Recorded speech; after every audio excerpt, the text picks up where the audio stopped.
વહાલા અને પ્રિય વિદ્યાર્થી મિત્રો, ST Patel commerce institute YouTube ચેનલમાં આપ સૌનું હાર્દિક સ્વાગત છે. આજના વિડિયો લેક્ચર અંદર મિત્રો આપણે આપણા સ્ટડી મટીરીયલ્સનો ક્વેશ્ચન નંબર 08 સોલ્વ કરાવીશું.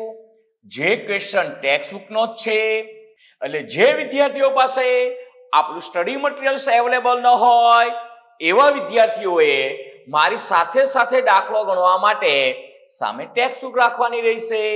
તો આ ટેક્સ્ટબુકનો કયા નંબરનો પ્રશ્ન છે? તો આ ટેક્સ્ટબુકનું ઉદાહરણ નંબર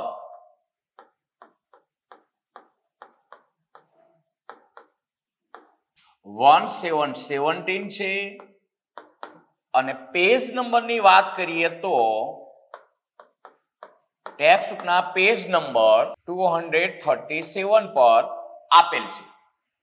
હવે અહીંયા મિત્રો તમને દાખલાની રકમની સાઈઝ ઉપરથી જ ખબર પડી ગઈ હશે કે આ દાખલો 8 માર્કના ક્વેશ્ચન માટેનો નથી. અહીંયા ટેક્સ્ટબુકની અંદર ઉદાહરણ નંબર 17, ઉદાહરણ નંબર 18 અને ઉદાહરણ નંબર 19 એ 3 ઉદાહરણ આપણને મૂડીના હવાલા શીખવા માટે આપેલ છે. જે 3 ઉદાહરણ આપણે સ્ટડી મટીરીયલ્સમાં ક્વેશ્ચન નંબર 8, 9 અને 10 તરીકે લખેલ છે.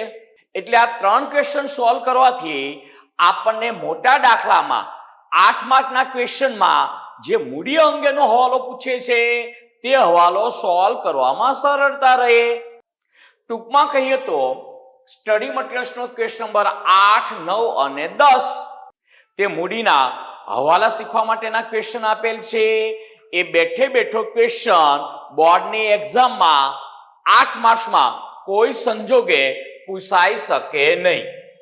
તેમ છતાંય રકમ વાંચીને આપણે દાખલો સોલ્વ કરીશું એટલે તમને સંપૂર્ણ આઈડિયા આવી જશે. અહીંયા આપણને પી, વી અને આર 5:3:2 ના પ્રમાણમાં નફો નુકસાન વહેંચતા ભાગીદારો છે. આર નિવૃત્ત થાય છે, મતલબ ત્રીજા નંબરનો ભાગીદાર. આર મતલબ રિટાયર અને રિટાયર થાય છે મતલબ નિવૃત્ત થાય છે. પુનઃ મૂલ્યાંકન ખાતાનો નફો, અનામતો, પાઘડી વગેરે હવાલાઓ આપ્યા બાદ ત્રણેય ભાગીદારોને મૂડી અનુક્રમે ₹50,000, ₹70,000 અને ₹80,000 હતી. મતલબ કે પુનઃ મૂલ્યાંકન ખાતાનો નફો અથવા ખોટ, અનામતો, પાઘડી વગેરે હવાલો આપ્યા બાદની મૂડી એટલે ભાગીદારના પ્રવેશના ચેપ્ટરની અંદર જેને આપણે હવાલા બાદની મૂડી કહેતા હતા તે હવાલા બાદની મૂડી આપણને આપી દીધેલ છે 50,000, 70,000 ને 80,000. પછી આપણને લખ્યું છે નવી પેઢીની કુલ મૂડી ₹1,40,000 રાખવાનું નક્કી કર્યું. જે મૂડી પી અને વી વચ્ચે તેમના નવા નફા નુકસાનના પ્રમાણ 3:2 માં રાખવાનું નક્કી કર્યું. મતલબ અહીંયા આપણને જૂનું નફા નુકસાનનું પ્રમાણ 5:3:2 આપેલ છે અને નવું નફા નુકસાનનું પ્રમાણ 3:2 આપેલ છે. આ હેતુસર જરૂરી મૂડી રોકડમાં લાવવાનું અને વધારાની મૂડી રોકડમાં ઉપાડી જવાનું નક્કી કર્યું.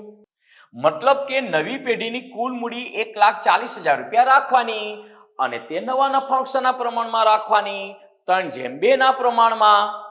તો સ્વાભાવિક છે કોઈ ભાગીદારની મૂડી વધતી હોય મતલબ મૂડીનો વધારો હોય તો તે ભાગીદારને પરત કરી દેવાનો અને કોઈ ભાગીદારની મૂડીની તૂટ હોય, મૂડીમાં ઘટાડો હોય તો તેની પાસેથી તેટલી રોકડ મૂડી પેટે તેટલી રોકડ મંગાવી લેવાની. પછી આપણને પ્રશ્ન પૂછ્યો છે જરૂરી ગણતરી કરો અને આમ નોંધ લખો અને ભાગીદારોના મૂડી ખાતા તૈયાર કરો. તો કરી નાખીએ.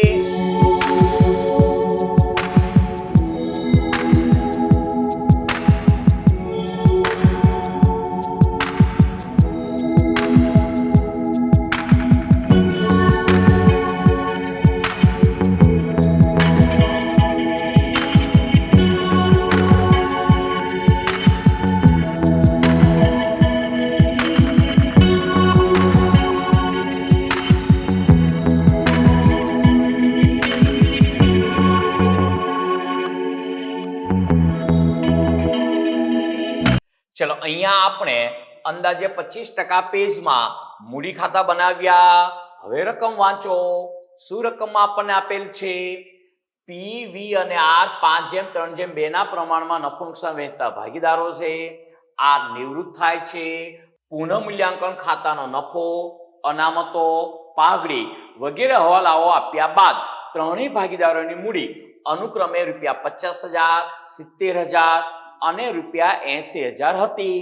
હવે પુનઃ મૂલ્યાંકન ખાતાનો નફો વહેંચ્યા પછીની બાકી, મતલબ 7મા નંબરનું સ્ટેપ ડાયરેક્ટ આપણે સ્ટાર્ટ કરવાનું છે. 7મા નંબરનું સ્ટેપ આપણું શેનું હતું? તો કે સર પુનઃ મૂલ્યાંકન ખાતું બંધ કરીને નિવૃત્ત થતા ભાગીદારની લેણી રકમનો હિસાબ ચૂકતે કરો. તો અહીંયા 7મા નંબરના સ્ટેપ પછી જ આપણે શરૂઆત કરવાની છે. પુનઃ મૂલ્યાંકન ખાતાનો નફો વહેંચ્યા પછીની બાકી એ અહીંયા મૂડી ખાતામાં દર્શાવી દો. લખો અહીંયા. શું લખશો? બાકી આગળ લાવ્યા. કેટલા રૂપિયા? તો કે પી ની સાહેબ 50,000 રૂપિયાની બાકી, વી ની 70,000 રૂપિયાની બાકી અને આર ની 80,000 રૂપિયાની બાકી. આ પુનઃ મૂલ્યાંકન ખાતાનો નફો અને તમામ હવાલાઓ આપ્યા પછીની ભાગીદારોના મૂડી ખાતાની બાકી છે. અને ભાગીદારના પ્રવેશના ચેપ્ટરની ભાષામાં વાત કરીએ તો હવાલા બાદની મૂડી છે. ચલો હવે આપણને નિવૃત્ત થતા ભાગીદારની મૂડી વિશે કઈ વાત કરી છે કે નિવૃત્ત થતા ભાગીદારની લેણી રકમ ચૂકવી દેવાની છે કે લોન તરીકે રાખવાની છે? જો તો અહીંયા આપણને પછી આપેલ છે નવી પેઢીની કુલ મૂડી ₹1,40,000 રાખવાનું નક્કી કર્યું. જે મૂડી પી અને વી વચ્ચે તેમના નવા નફા નુકસાન પ્રમાણમાં 3:2 માં રાખવાનું નક્કી કર્યું. આ હેતુસર જરૂરી મૂડી રોકડમાં લાવવાનું અને વધારાની મૂડી રોકડમાં ઉપાડી જવાનું નક્કી કર્યું. તો અહીંયા કઈ જ વાત આપણને નિવૃત્ત થતો ભાગીદાર જે આર છે તેની લેણી રકમ રોકડમાં ચૂકવવાની કે તેની લેણી રકમ લોન તરીકે રાખવાની તેવી કોઈ સ્પષ્ટતા આપણને આપેલ નથી. તો આપણા નિયમ પ્રમાણે કંઈ જો સ્પષ્ટીકરણ ન કર્યું હોય તો નિવૃત્ત થતા ભાગીદારની લેણી રકમ તેની લોન ખાતે ટ્રાન્સફર કરવી, ફેરબદલ કરવી. તો પહેલા આપણે નિવૃત્ત થતા ભાગીદારની લેણી રકમનો હિસાબ ચૂકતે કરી દઈએ. તો અહીંયા આર ની વાત કરો તો 80,000 રૂપિયા. એ 80,000 રૂપિયા અહીંયા કુલ સરવાળા તરીકે લખો. આ 80,000 રૂપિયા અને આર નિવૃત્ત થાય છે એટલે એની આખરની બાકી ન હોય તો અહીંયા તફાવત કેટલો મળ્યો? 80,000 રૂપિયા. આ આર ની લેણી નીકળતી રકમ વિશે કોઈ સ્પષ્ટીકરણ કર્યું નથી તો આપણે ક્યાં લઈ જઈશું? તો કે સર આર ની પણ શું લોન ખાતે, આર ની લોન ખાતે લઈ જઈશું અને અહીંયા ડેશ કરી નાખો. હવે જો નવી પેઢીની મૂડી વિશે કે ચાલુ રહેતા ભાગીદારોની મૂડી વિશે કંઈ જ આપણને માહિતી ન આપી હોત તો આપણે પી અને વી ના મૂડી ખાતાની બાકી શોધી નાખીએ અને બાકી આપણે પાકા સરવાળામાં દર્શાવી દઈએ અને પાકા સરવાળાનો સરવાળો કરીએ એટલે આપણો દાખલો પૂરો થાય. પરંતુ અહીંયા આપણને મૂડી વિશેની માહિતી આપી છે, મતલબ કે મૂડીનો હવાલો આપેલ છે. તો આપણે ક્યાં જઈશું? પ્રવેશનું ચેપ્ટર યાદ કરો, વર્કિંગ નોટમાં. પરંતુ આ વર્કિંગ નોટ એવું લખવું નથી. શેની ગણતરી કરીશું? તો કે સર મૂડી ખાતાના તફાવતનો હવાલો. મૂડી ખાતાના તફાવતનો પણ શું હવાલો? આ મૂડી ખાતાના તફાવતનો હવાલો. એની નીચે જરાક અંડરલાઈન કરી નાખો અને પછી અહીંયા તફાવતનો હવાલો ગણવા માટેના ખાના પાડી દો. તો પહેલા 3 લાઈન આપણે શેના માટે રાખતા હતા? ડિટેલ્સ લખવા માટે. પછી ભાગીદારોના નામ, નવી પેઢીના ભાગીદારો 2 એટલે 2 ભાગીદારોના નામ લખવા માટેની 2 લાઈન અને 1 લાઈન કુલ લખવા માટે. આ લેફ્ટ હેન્ડ સાઈડની કવરિંગ લાઈન આપી દો. પછી અહીંયા આપણે ભાગીદારોના નામ લખીશું. પછી અહીંયા હવાલા બાદની ખરેખર મૂડી, અહીંયા નવી પેઢીમાં રાખવાની મૂડી અને અહીંયા આપણે તફાવત આપી દઈશું. મતલબ કે મૂડીનો વધારો કે ઘટાડો શોધી નાખીશું. અહીંયા લખી જ નાખો. શું લખશો? ભાગીદાર. કોણ ભાગીદાર? તો કે નવી પેઢીના ભાગીદાર મતલબ પી અને વી. અહીંયા લખી નાખો, કુલ શબ્દ લખી નાખો. અહીંયા આપણે શું લખતા હતા? પ્રવેશનું ચેપ્ટર યાદ કરો. હવાલા બાદની મૂડી અથવા હવાલા બાદની કેવી મૂડી? ખરેખર મૂડી, એક્ચ્યુઅલ કેપિટલ. પછી અહીંયા શું લખતા હતા? નવી પેઢીમાં પણ શું રાખવાની મૂડી. અને અહીંયા આપણને શું મળી જશે? તફાવત મતલબ મૂડીનો વધારો અથવા ઘટાડો, સરપ્લસ અથવા તો ડેફિસિટ મળી જશે. હવે જો તો હાલની હવાલા બાદની મૂડી કેટલી છે? તો આપણે કેવી રીતે લાવતા હતા? જમા બાજુની રકમમાંથી ઉધાર બાજુની રકમો બાદ કરવાની. તો જમા બાજુની રકમની વાત કરીએ તો 50,000 ને 70,000. ઉધાર બાજુ કોઈ રકમ છે જ નહીં, એટલે અહીંયા હવાલા બાદની મૂડી 50,000 રૂપિયા અને 70,000 રૂપિયા. કુલ સરવાળો કરીએ તો 1,20,000 રૂપિયા. હવે જો તો નવી પેઢીમાં ભાગીદારો કેટલી મૂડી રાખવા માંગે છે અને કેવી રીતે રાખવા માંગે છે? તો અહીંયા ક્લિયર કહ્યું છે, નવી પેઢીની કુલ મૂડી ₹1,40,000 રાખવાનું નક્કી કર્યું. જે મૂડી પી અને વી વચ્ચે તેમના નવા નફા પ્રમાણમાં 3:2 માં રાખવાનું નક્કી કર્યું. મતલબ નવી પેઢીની કુલ મૂડી 1,40,000 જે કયા પ્રમાણમાં રાખવાની છે? 3:2 ના પ્રમાણમાં. તો લખો અહીંયા 1,40,000 રૂપિયા અને 3:2 ના પ્રમાણમાં. તો 1,40,000 ને 3:2 માં વહેંચો. 1,40,000 ભાગ્યા જેમનો સરવાળો 5 ગુણ્યા 3 મતલબ પી ની મૂડી રહેવી જોઈએ 84,000 રૂપિયા અને 2 એટલે વી ની મૂડી નવી પેઢીમાં રહેવી જોઈએ 56,000 રૂપિયા. તો મૂડીનો વધારો અથવા ઘટાડો શોધી નાખો. તો 50 માઇનસ 84 તો કે સર માઇનસ 34,000 વિધાઉટ કેલ્સી થઈ જશે. અને 70 માઇનસ 56 તો પ્લસ 14,000 રૂપિયા. અને તફાવતની વાત કરીએ તો માઇનસ 34 પ્લસ 14 એટલે આવશે માઇનસ 20,000 રૂપિયા. એ કુલ ઉપરથી ગણશો તો પણ મળી જશે 1,20,000 માઇનસ 1,40,000 મતલબ માઇનસ 20,000. અને આમ સરવાળો કરશો તો પણ આવી જશે માઇનસ 34,000 પ્લસ 14,000 મતલબ માઇનસ 20,000. અને તફાવતને સમજવાનું પણ એકદમ સહેલું છે. તમે જાતે જ વિચારો. હાલમાં પી ની મૂડી ખાતાની બાકી 50,000 છે. નવી પેઢીમાં આખરની બાકી હોવી જોઈએ 84,000 મતલબ 50 માઇનસ 84 એટલે 34,000 રૂપિયાની પી ની મૂડી ખાતાની તૂટશે. તો 34,000 રૂપિયા પી પાસેથી મૂડી પેટે મંગાઈ લેવાના. મતલબ તેની આમનું શું થશે? 34,000 રૂપિયા પી પાસેથી આપણે મૂડીના મંગાવીશું તો કે સર રોકડ ધંધામાં આવે તો ઉધાર. રોકડ ખાતે ઉધાર 34,000 રૂપિયા તે પી ના મૂડી ખાતે જમા 34,000 રૂપિયા. તેવી જ રીતે વી ની હાલની મૂડી ખાતાની બાકી 70,000 છે. નવી પેઢીમાં તેની બાકી હોવી જોઈએ 56,000 રૂપિયા મતલબ 70 માઇનસ 56 મતલબ પ્લસ 14,000 રૂપિયા. મતલબ કે વી નો મૂડીનો વધારો 14,000 રૂપિયા. તો એની મૂડીનો વધારો છે તો તેને પરત કરી દો. તો પરત કરીએ એટલે રોકડ જાય, રોકડ ખાતે જમા. તો વી ના મૂડી ખાતે ઉધાર. આમનો શું બનશે? વી ના મૂડી ખાતે ઉધાર 14,000 રૂપિયા તે રોકડ ખાતે જમા 14,000 રૂપિયા. એકદમ સહેલું છે, લખી નાખો. બાકી પહેલા વાત કરીએ તો નવી પેઢીમાં રાખવાની મૂડી મતલબ મૂડી ખાતાની આખરની બાકી 84,000 અને 56,000 અહીંયા લખી નાખો. આ 84,000 અને આ 56,000 એને શું કહેવાય? તો કે સર બાકી આગળ લઈ ગયા. હવે મૂડીના વધારા ઘટાડાની વાત કરીએ તો પી ની મૂડી ખાતાની તૂટશે 34,000 રૂપિયા.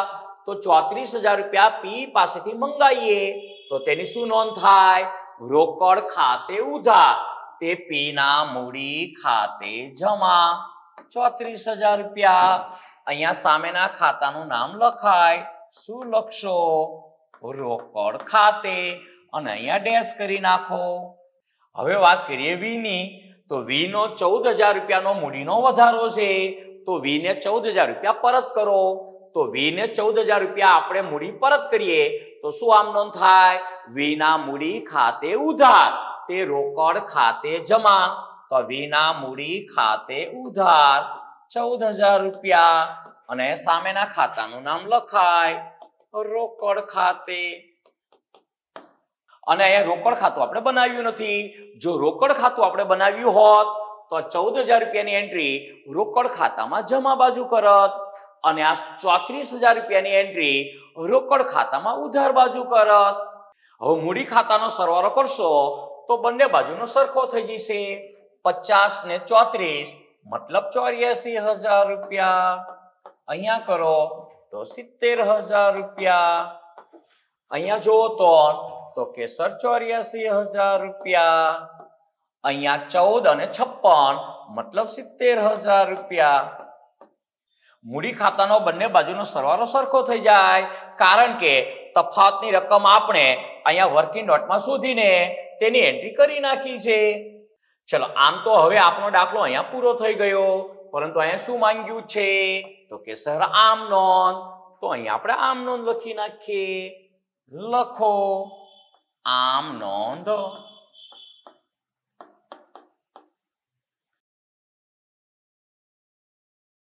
હવે અહીંયા હું આમ નોંધના ખાના પાડી દઉં. કેટલી આમ નોંધ થશે? તો કેસર 3 આમ નોંધ. નિવૃત્ત થતા ભાગીદારની લેણી રકમ તેની લોન ખાતે ફેરબદલ કરી તેની નોંધ, અને પછી ચાલુ રહેતા ભાગીદારો પાસેથી ખૂટતી મૂડી મંગાવી તેની, અને મૂડીનો સરપ્લસ મતલબ મૂડીનો વધારો પરત કર્યો તેની. 3 આમ નોંધ લખવાની છે. અહીંયા જમા રકમ લખીશું, અહીંયા ઉધાર રકમ લખીશું, અહીંયા ખાતા હોય 5 નંબરનું કોલમ આપી દો, અને અહીંયા તારીખનું કોલમ આપી દો. જો કે બધા જ વ્યવહારો એક જ તારીખના છે, એટલે તારીખની જગ્યાએ આપણે આમ નોંધનો ક્રમ લખીશું. ચલો, પહેલી આમ નોંધની વાત કરીએ તો નિવૃત્ત થતા ભાગીદારની લેણી રકમ આપણે તેની લોન ખાતે ટ્રાન્સફર કરી તેની નોંધ. તો તમે તમારી સગી આંખે જો શું નોંધ કરી? તો કે આર નિવૃત્ત થાય છે, તેની લેણી નીકળતી રકમ 80,000 રૂપિયા. તેના મૂડી ખાતે શું થઈ? તો કે સર ઉધાર થઈ. તો આર ની લોન ખાતે શું થઈ કહેવાય? જમા થઈ કહેવાય. આમ નોંધ બની ગઈ. આર ના મૂડી ખાતે ઉધાર 80,000 રૂપિયા, તે આર ની લોન ખાતે જમા 80,000 રૂપિયા. લખો આર ના મૂડી ખાતે ઉધાર 80,000 રૂપિયા, તે આર ની લોન ખાતે જમા. કેટલા રૂપિયા? તો કે સર 80,000 રૂપિયા. અહીંયા બાબત જે લખી નાખો. બાબત જે આર ની લેણી નીકળતી રકમ તેની લોન ખાતે લઈ ગયા તેના, અથવા લોન ખાતે શું કર્યું? ફેરબદલ કરી તેના. ચલો, અહીંયા આપણી આમ નોંધ પૂરી થઈ ગઈ. હવે 2 આમ નોંધ શેની થશે? તો કે નવી પેઢીના ભાગીદારો પાસેથી જે ખૂટતી મૂડી મંગાવી તેની, અથવા તો મૂડીનો સરપ્લસ મતલબ મૂડીનો વધારો જે પરત કર્યો તેની. તો કરી નાખીએ. જો તો મૂડી ખાતાનો તફાવત કેટલો આવ્યો હતો? તો પી ભાગીદારની વાત કરીએ તો પી ની મૂડી ખાતાની તૂટ હતી 34,000 રૂપિયા, અને પી પાસેથી 34,000 રૂપિયા મંગાવીએ તો તેની શું નોંધ કરી હતી? રોકડ આવે તો ઉધાર, રોકડ ખાતે ઉધાર, તે પી ના મૂડી ખાતે જમા. એકદમ ક્લિયર આમ નોંધ દેખાય છે. તમે તમારી સગી આંખે જુઓ, પી ના મૂડી ખાતે શું થયા છે? જમા. તો રોકડ ખાતે શું થયા કહેવાય? ઉધાર. અને એમ પણ ખબર પડે કે મૂડીની તૂટ ભાગીદાર પાસેથી મંગાવીએ તો રોકડ ધંધામાં આવે તો ઉધાર, રોકડ ખાતે ઉધાર, તે પી ના મૂડી ખાતે જમા. 34,000 રૂપિયા લખો. રોકડ ખાતે ઉધાર કેટલા રૂપિયા? તો કે સર 34,000 રૂપિયા. તે પી ના મૂડી ખાતે જમા. કેટલા રૂપિયા? 34,000 રૂપિયા. અહીંયા બાબત જે લખી નાખો. આ શેની આમ નોંધ કરી?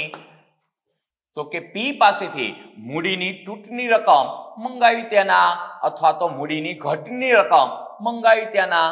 લખો. ભાગીદાર પી પાસેથી મૂડીની તૂટની રકમ, મૂડીની તૂટની રકમ મતલબ ઘટની રકમ, તૂટની રકમ મંગાવી તેના. આ મંગાવી તેના.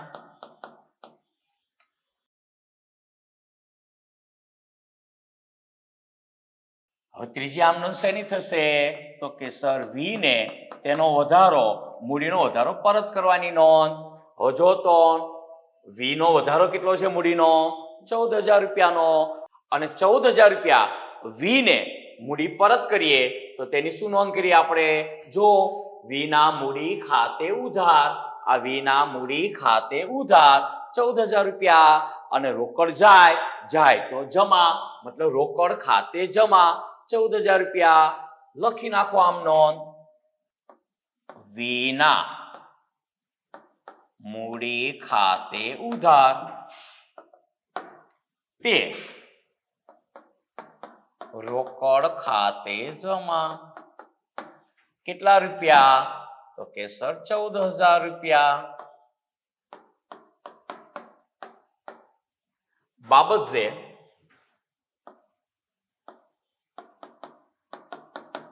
ભાગીદાર વી ને તેનો મૂડીનો વધારો, તેનો મૂડીનો હા પણ શું? વધારો પરત કર્યો તેના. આ પરત આ કર્યો તેના. અને અહીંયા આપણે આમ નોંધ કેવી થઈ ગઈ? પૂરી થઈ ગઈ. અહીંયા સરવાળાની કોઈ જ રિક્વાયરમેન્ટ નથી, એટલે હું 2 લાઈન દોરી નાખું અને આ વધારાની લાઈન મને પાછી આપી દો, એટલે જરાક સારું દેખાય હો ને. બીજું કાંઈ નહીં. તમે રબરથી ચેકી નાખજો. ચલો કમ્પ્લીટ. અહીંયા આપણો દાખલો પૂરો થઈ ગયો. અને અહીંયા લખવું હોય આ તફાવત, તો તફાવત ક્યાં લઈ ગયા આપણે? તો કે સર રોકડ ખાતે. તો અહીંયા લખી શકાય. પ્રવેશના ચેપ્ટરમાં આપણે લખતા જ હતા. અને આપણે એવું પણ શીખડાવ્યું હતું કે તફાવત વિશે કશું વાત ન કરી હોય તો તફાવતની રકમ ક્યાં લઈ જવાની? રોકડ ખાતે. ચલો અહીંયા આપણો આ દાખલો પૂરો થાય છે. હજુ આના જેવા જ આપણે 2 દાખલા ગણવાના છે. 9મા નંબરનો અને 10મા નંબરનો. સ્ટડી મટીરિયલ્સની વાત કરીએ તો 9મા નંબરનો અને 10મા નંબરનો. અને ટેક્સ્ટબુકના ઉદાહરણની ભાષામાં વાત કરીએ તો ઉદાહરણ નંબર 18 અને ઉદાહરણ નંબર 19 એ આના પછીના લેક્ચરમાં સોલ્વ કરાવીશું. તો અત્યારે હાલ બધા વિદ્યાર્થી મિત્રો મને રજા આપશો. સર્વ વિદ્યાર્થી મિત્રોને મારા જય શ્રી કૃષ્ણ.